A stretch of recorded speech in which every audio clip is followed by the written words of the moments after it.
I was not expecting to get the response that I did and for people to be so open. Hi, my name is Francis.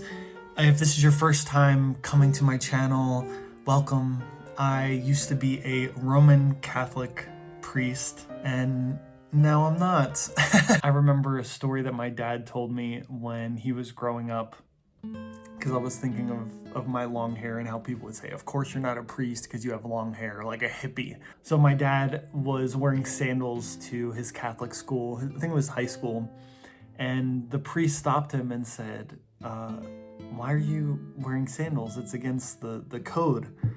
And he said, well, being a smartass, well, Jesus wore sandals. The priest said, well, you're not Jesus.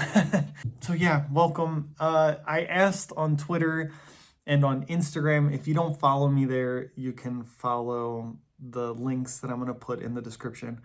But I asked if there were any gay former Catholic men who would like to answer a list of questions, and totally anonymous, and we would get a different perspective from different people besides just me, because even though I have my own channel and it's about me and my past, I don't like talking about myself all the time. So if I'm looking down in this direction, it's because I'm reading my computer, because there I have all the information and all of the responses that I got from the generous men who contributed. And also, if lesbians who were former Catholics, they exist, but because I'm a man, don't worry, I'm not in transition. That's not the reason why I have long hair. Because I'm a man and that's my experience, I thought it would be interesting to at least start with other men who were in similar situations and kind of comparing it with my own experiences and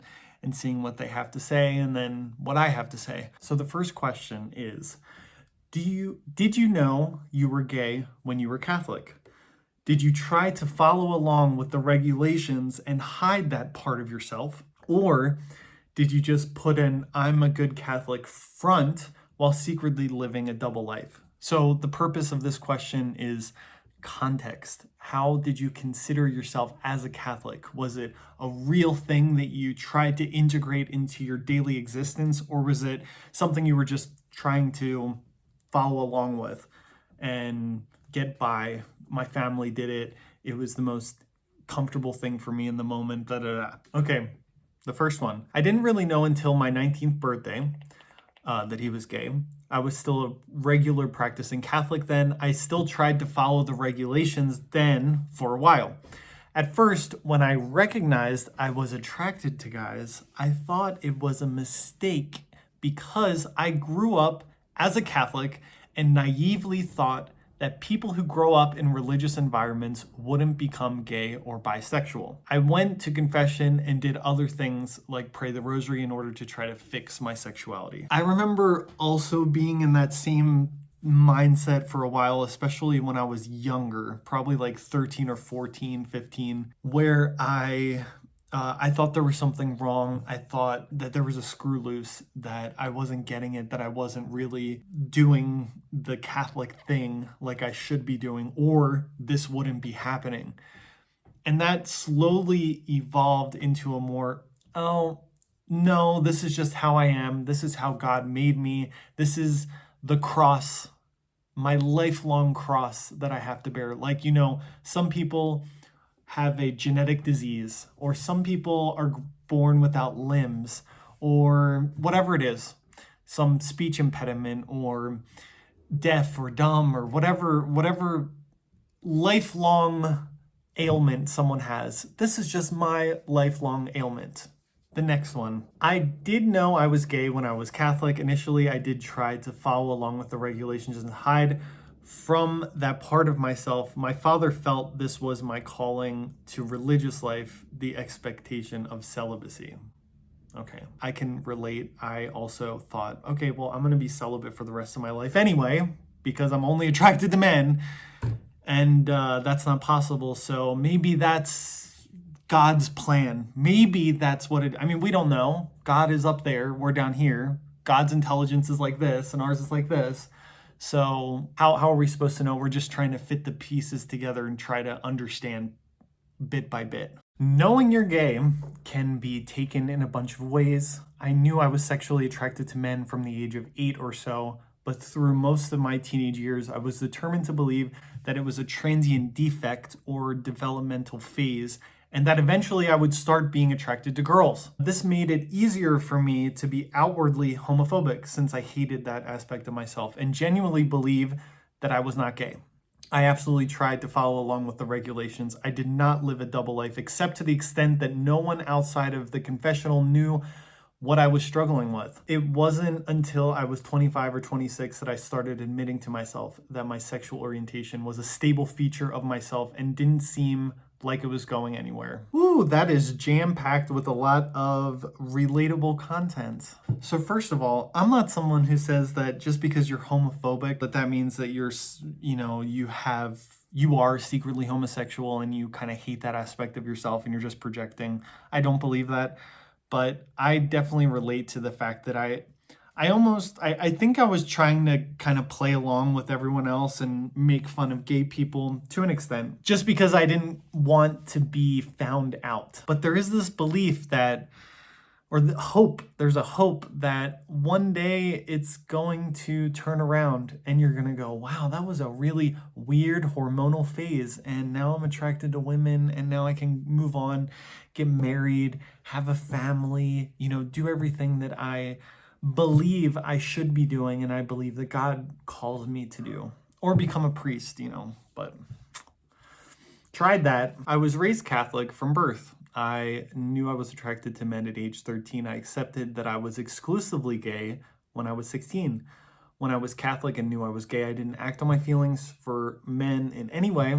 I obeyed the church and planned to stay celibate for life. For a lot of people who never had homosexual feelings and being Catholic, it seems so easy for them to say, well, this is just your cross and you just have to bear this and alone. You have to bear it alone because, first of all, sex is not a subject that people just talk about.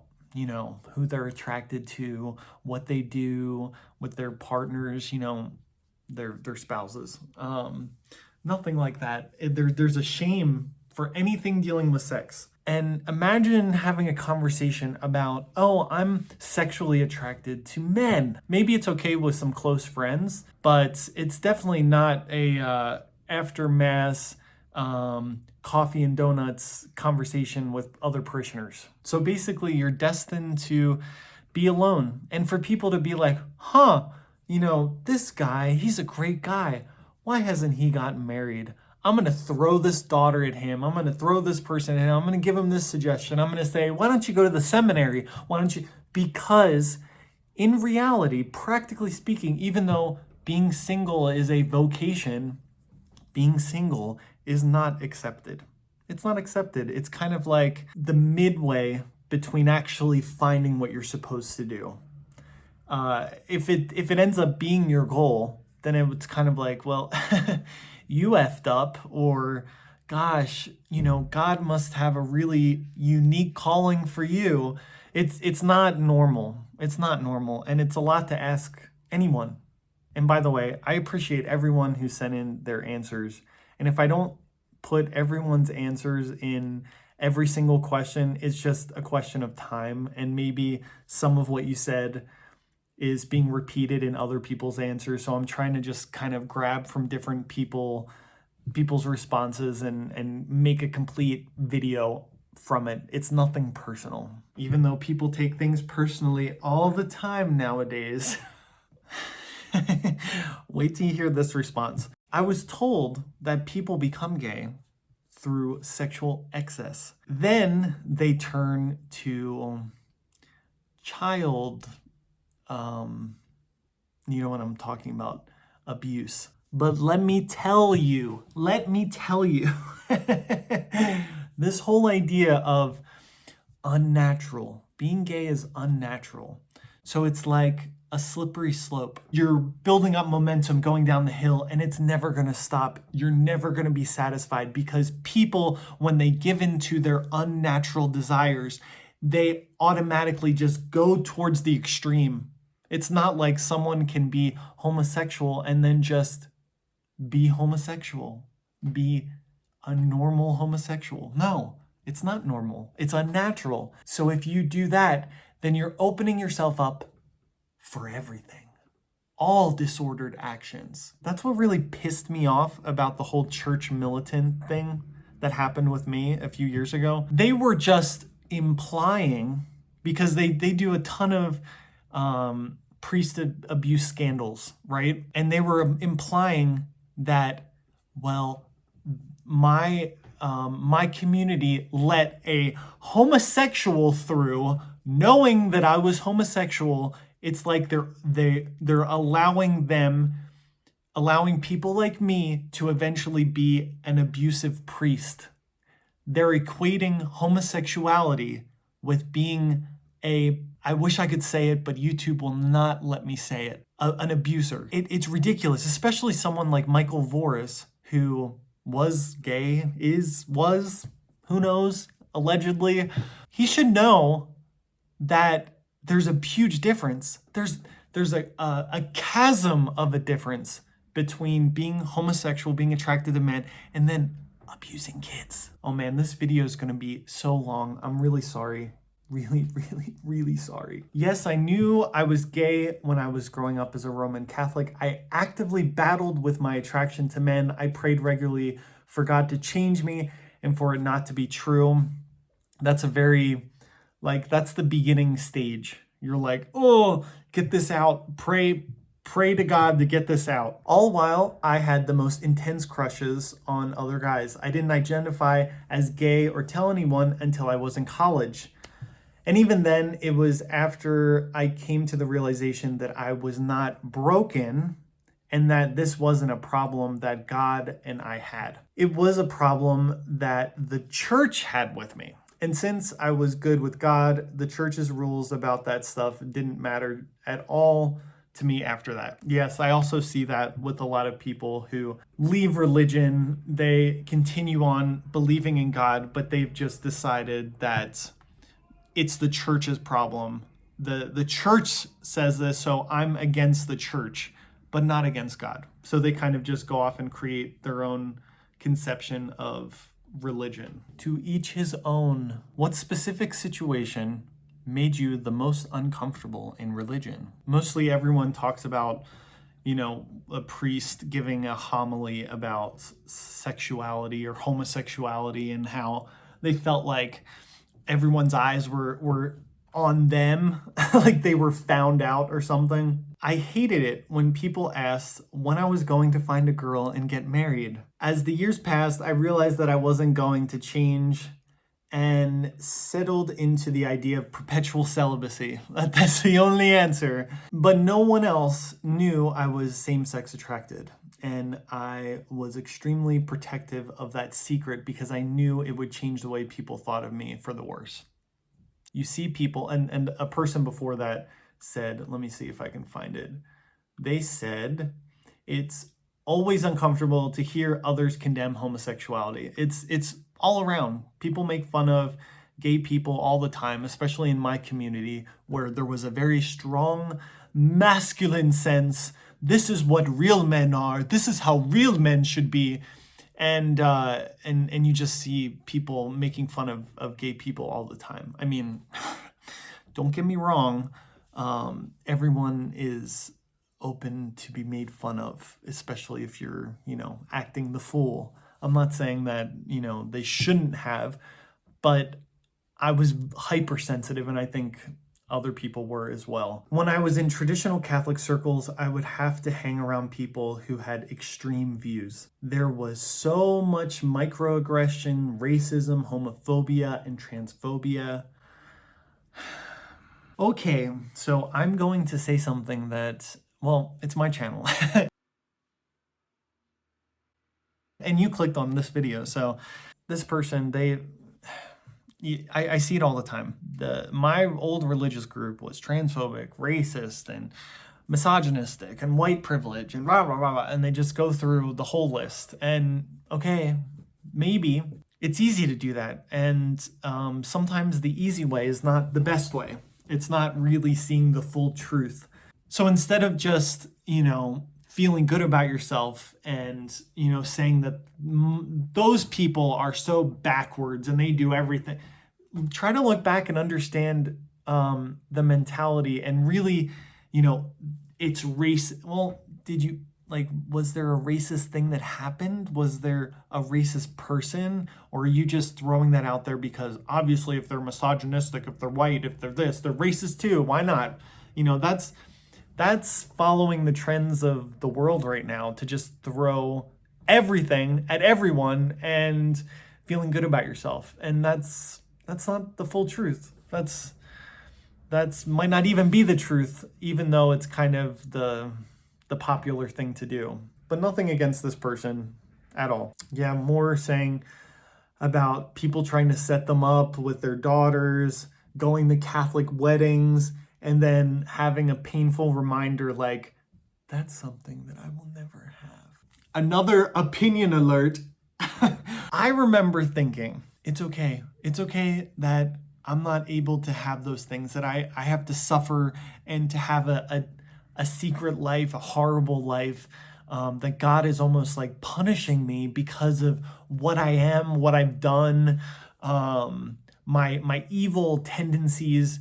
It's just. It's a just way of being treated, which is even more twisted. It wasn't even like, oh, poor me, I won't be able to get married and have it was more like, I deserve this. This person's worst, most uncomfortable situation was confession, guilt, examination of conscience, because that's where you're going through everything you did, everything you thought, everything you could have done, every temptation, what I did last week, what did I improve this week, what about last year? It's like there's so many things going through your head, telling everything to the priest, and they can, again, I thought about this guy, or I was attracted to this, or I did this, or every week or multiple times a week, or that's the most uncomfortable, because throughout the week and to the eyes of everyone else, you're just a normal person like everyone else. You're just doing your thing, you're praying, you're doing your school, all of this, but in those moments you are exposing yourself.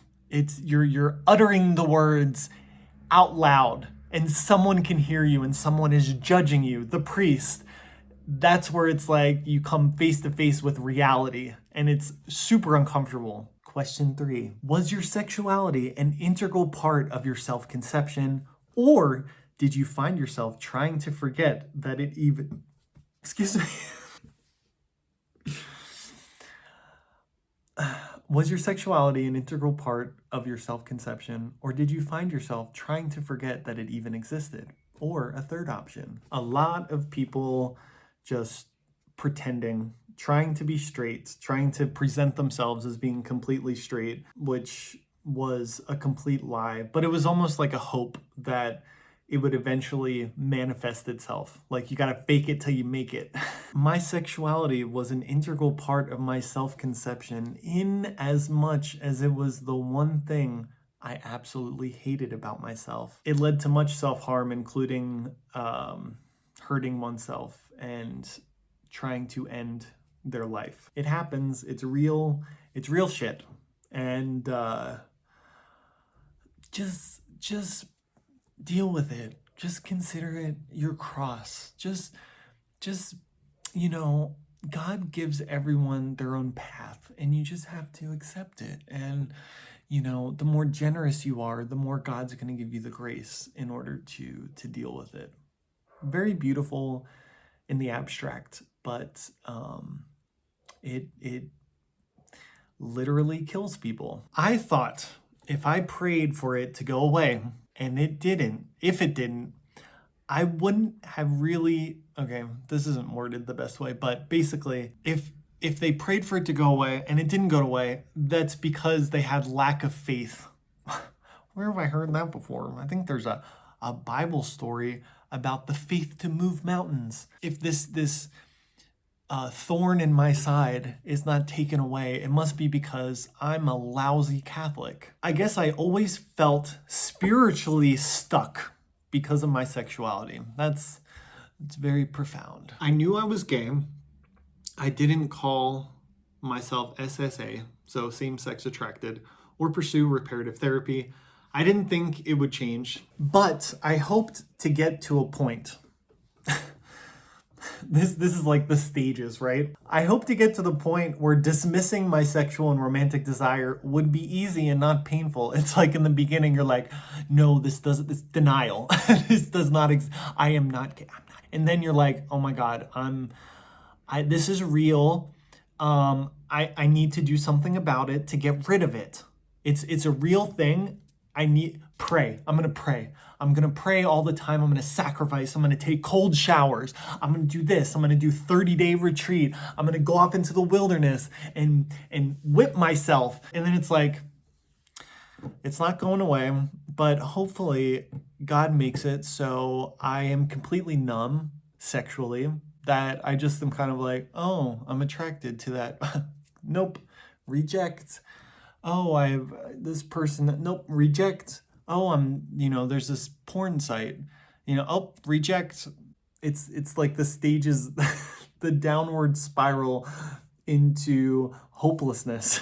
This other person, it's definitely not anything like the environment that I experience or other people that I'm reading, other responses. They're talking about that they saw Christ reflected in their queerness. The more gay they were, the more that God was shining through them. And that's definitely not the type of experience that I had or anyone that I'm reading. But I've heard of more modern Catholic churches and theologies, sexual theologies, where it's very much that to kind of like justify the gay part. But no, I can't relate to that. Maybe other people can, but I can't. I tried to ignore it, push it down, pray it away. I thought about joining the clergy. When there's no options, I also thought it would work itself out if I just married a woman. Hold the phone. Is that the phrase? Hold the phone? Let me look this up. Hold the phone meaning. Where does the saying hold the phone come from? The distance that could be traveled while holding the receiver was limited. So if you wanted to check something out of reach, you would say hold the phone to the other person, meaning that you were going to check and not to hang up. Now the term is synonymous with now wait just a minute. So practically speaking, I was only hearing confessions for probably consistently for about a year and a few months. I don't have years and years and years and years and years of experience as other ex-priests that I've spoken with, that I'm in contact with. But in that short amount of time, I cannot tell you how many times I've heard the confession of a father who has a family, who has children, got married, and is secretly gay, and thought that getting married would fix all their problems. When being gay is not an option, people try to figure out how to make it work, and they make a lot of mistakes. And then it's like, well, it's your fault for doing that. It's your fault for being secretive. When really it's just someone just trying, crossing their fingers and making a decision and seeing if it works out. Thank goodness there were no eligible women in our tiny traditional Catholic chapel. Or at least there were no women who were interested in you. It was a joke. Question 4. Did you leave because of those teachings of the church or some other reason? It wasn't the only reason, but definitely one of the main reasons why I've left or find myself in a irregular situation. I've tried to do the whole celibacy thing, but it hasn't worked out. I have thought about this a lot as well, but in my humble opinion, it's unrealistic to expect an entire demographic section of the population to be celibate. Yeah, there's no options. It's single and celibate. That's it. It's like if you're straight and you can't stay celibate, it's like, well, there are ways of still being, in the eyes of God, a saint. To be good, you can get married. But for gay people, it's like a celibate. That's it. I left the church because I was unable to reconcile who I was to the dogma the church spews about people like me. That and the hypocrisy. Yeah, like I say over and over again, in theory, I have never in my life come across a conception of reality that's so complete and beautiful and like inspiring. It draws you up and wanting to be incorporated. I don't know if anyone here has read the Inferno, Purgatorio, Paradiso, but when you read about paradise and heaven, it's just like you're taken up and it's just like this amazing presentation of God and perfection and beauty, and it's just in the abstract it's beautiful, but in practice it's a different story. The short answer, thank you, the short answer is that I left because the church had totally lost credibility as an authoritative source of truth about its own doctrines and about human nature. Here's a much more detailed answer from something I wrote on the topic a couple years ago. Thank you, the person that wrote this. It's very, very, very interesting, but I'm going to read one part. The last thing that pushed me out of the closet was a video I saw on attachment disorders and growing up gay. I felt like the psychologist in the video really understood me. He described exactly my own pattern of anxiety over rejection, perpetually feeling like an outsider, etc., and it blew me away. I had spent at that point about a decade reading Catholic theology and philosophy, being a strict Thomist, going to mass, praying, following the advice of priests, etc. And here, this guy on YouTube was capable of giving an account of me just based on the simple assumption that I was gay and grew up closeted. It was too much. Although the priests and some privileged faithful they have a lot of knowledge about apologetics and the doctrine, and they can quote the Summa Theologica, and there's just this ability to give these beautiful discourses, and you show off their intelligence and everything. That's great. And there were a lot of priests that I went to the seminary with who were very similar to that, and they prided themselves on that knowledge. And when I would go to confession, even to the most compassionate priests, there was still this chasm between myself and them because of who I was, because of my sins and everything, and there was never this sense of like, hey, I'm right along with you, even to the point of I was a confessor, I was a priest, and I would hear confessions of men who were confessing being with other men or looking at corn, if you know what I mean, or having some impure thought that they didn't get rid of within 5 seconds. And I was in a very unique position because that was pretty much my whole existence, and I could in no way come down to their level and tell them like, listen, I know this is really hard, but we can do it together. No, nothing like that, because the priest is elevated, represents Christ. You're no longer yourself. You are Christ among the people, and anything like that, any showing of any defect would bring about the end of the world. Here's another guy.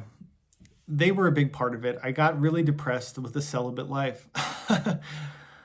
It was unsustainable. What do you mean unsustainable? That means that you were just weak. Why didn't you just pick up your cross like Jesus and just get on with it? I mean, are you a wimp? Huh? Ye with little faith. A lot of wanting to stay with the church was wanting to maintain a good relationship with my devout mother. That's another huge factor as well. You in any way stray from the ideal, then you're just completely rejected by your family. And then this person tells me exactly what their job position was at a particular university, and I'm not going to say it. But, well, they were a catechist at a Catholic college. My junior year, I came out as non binary trans femme to myself as a consequence of discerning a vocation to monastic life, no less. I know the church's teaching on trans people is ungodly, even allowing dioceses to deny trans people. Okay. And I'd have no prospects as a catechist anywhere in the Catholic Church, forcing me into a combination gender faith crisis. I am now an Episcopalian Christian, far more reformed in my beliefs than I was as a Catholic because of my experience. Sorry, but I'm not. I'm very like bread and butter, like gay, lesbian, bi, transsexual. Anything beyond that, I'm like, okay. So I'm not gonna touch that subject from the perspective of being an openly gay man and trying to get a job in the Catholic Church. That would be complicated, not unless you're in a parish where, I don't know, there's a bunch of Jesuits and they're like, no, we want to be more open and have all gay people here. I left the church because of its teachings. As soon as I figured out that homosexuality exists in nature, I started on my way out. I would love to hear more about that, how homosexuality exists in nature. In part, yes. My husband and I were both active members in the church when we met.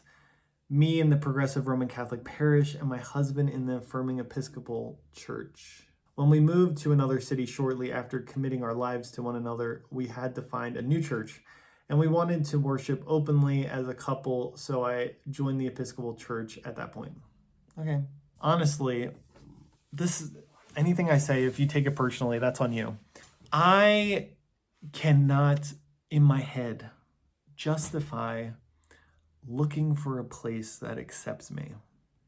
And maybe it's some self-deprecating thing within me, but I feel like my job as a rational human being is to accept reality and conform myself to that reality. Not that it's necessarily passive, but there's things that I can't change, and the existence of God doesn't have anything to do with my measly little brain, how I perceive the world. Finding the correct church would be finding the true church, or at least the truest church that I can find. So for me, the idea of going the other way, of this is how I want to live my life, and now I'm going to find a place that affirms that way of living, that just doesn't seem like religion to me. That seems like, I'm the worst at examples, but it's like the idea of, I love the color pink, and I want everything in the world to be pink. So I'm going to put on pink sunglasses, something like that. And now everything is pink. Look, everything's pink. I don't know if that's the best analogy, but I can't do that. I can't just go look for a Catholic church that accepts me, or I can't just go look for another religion that accepts me. That wouldn't fulfill what I'm lacking. I don't need acceptance. I don't need people to be like, oh, I accept you. That's not what I'm looking for in religion. So maybe that's the thing. Maybe I'm just different. I'm wired differently.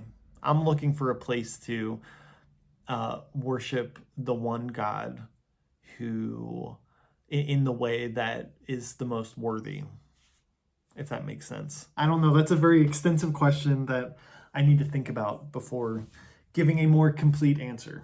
And finally, number 5, what advice would you give to someone who is gay and still in the church, trying to figure out what to do? This is a tough question. Thank you. If someone wants to remain in the church, he has to be willing to be celibate for the rest of his earthly existence, not unlike a member of the clergy. That's probably the first question he should ask himself if he is willing and able to be celibate.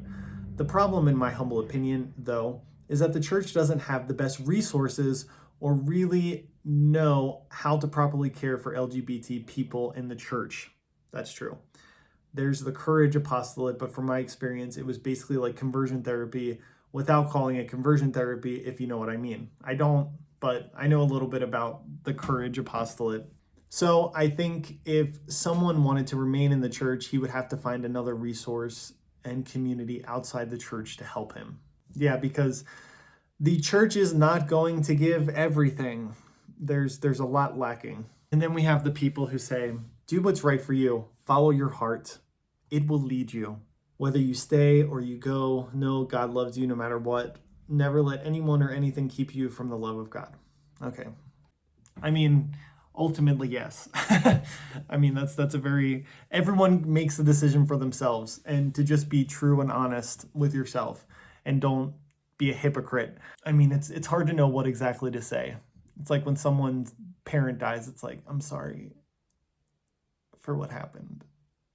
I'm really sorry. It depends on the situation and the person.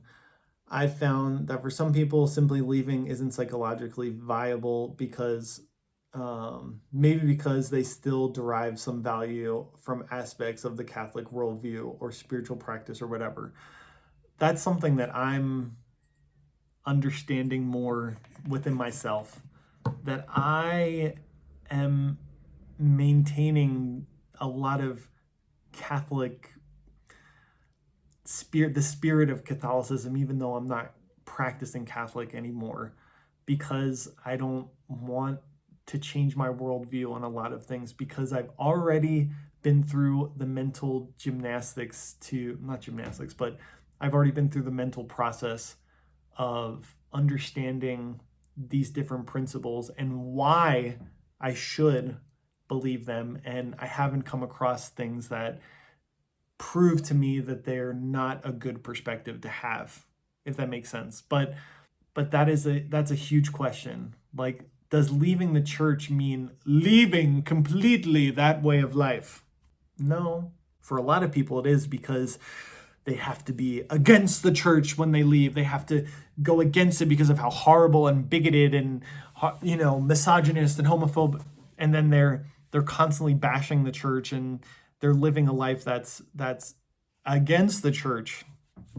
That's not necessarily a viable option for most. If I could talk to someone like me, I would tell them that the church's claims don't actually hold up to scrutiny, that the sacraments are not efficacious, that prayer does not work, and that you should learn to embrace who you are now instead of investing your efforts in a pipe dream of sanctity and straightness.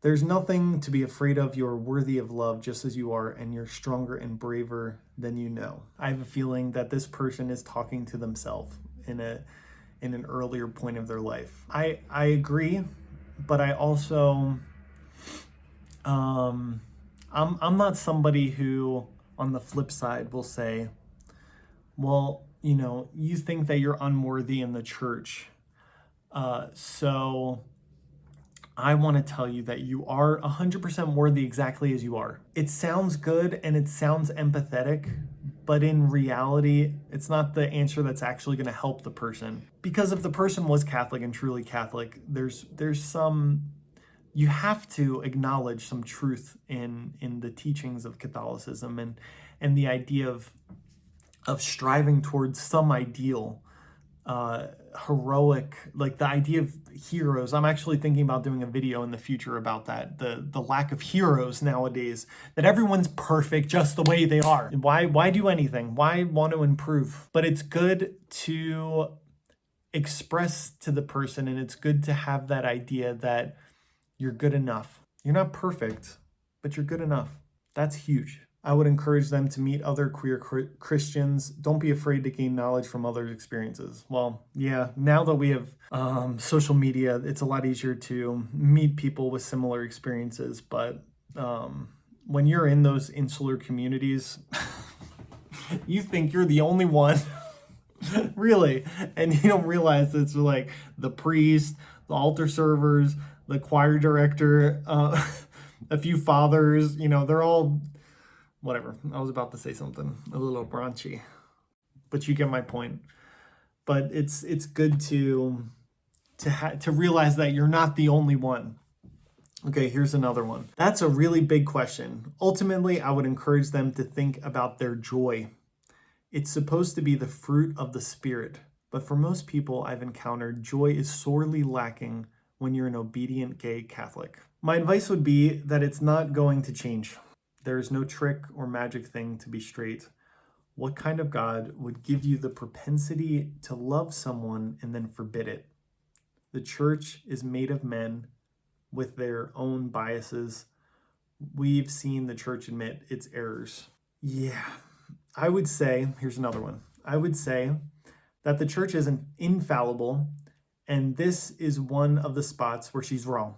Leaving the Roman Catholic Church isn't the same as leaving your faith, and leaving the Roman Catholic Church is often the healthiest thing to do. With me being an active worshiping Episcopalian, my devoutly Roman Catholic mother, and all the Roman clergy I've known over the years understand that I haven't left the faith. I've found a place where the faith isn't expressed in a way that is trying to harm a beloved creation of God, and that this is a good thing. That's one aspect of this whole process that I never experienced, because I left physically the church after I already lost the faith. And it was a while of being in that, thinking that I was in the dark night of the soul or whatever. It's still the dark night, not this dark night. But I don't know what it's like to continue on with the faith after leaving the church. For me, they're so integral. For me, it's so integral, the faith and the expression of the faith. But that's just me. So I hope that my commentary didn't offend anyone who wrote the answers. That was not my intention. But anyway, I appreciate so much the people who took the time to answer the questions, and let me know what you think of the video. Let me know if you have any comments about what I said, what the people said in the video, or if you want to add your experiences in the comment section. That's awesome, because people are coming to this video. You will never know. And they're receiving so much from just hearing, doesn't matter what I say, what these guys say, but just the fact of knowing that there's other people out there just like them and that are dealing with the same things just like them. It helps so much, and something that I wish I had. But at least I'm able to do this. At least I have the time and the technology to be able to do it. So awesome. So let's keep doing this. Like the video, subscribe to the channel, share the video. That would be amazing. And yep, that's all. I will see you on the next video, hopefully next week. Actually, no, it's Christmas, so probably in 2 weeks. Have a wonderful weekend. Have a wonderful Christmas. Have a really peaceful time with your family. Try to use this maybe as a time where you can open your heart to reestablish relationships that maybe have gone astray during this year. Anyway, this is a really long exit. Goodbye. Goodbye.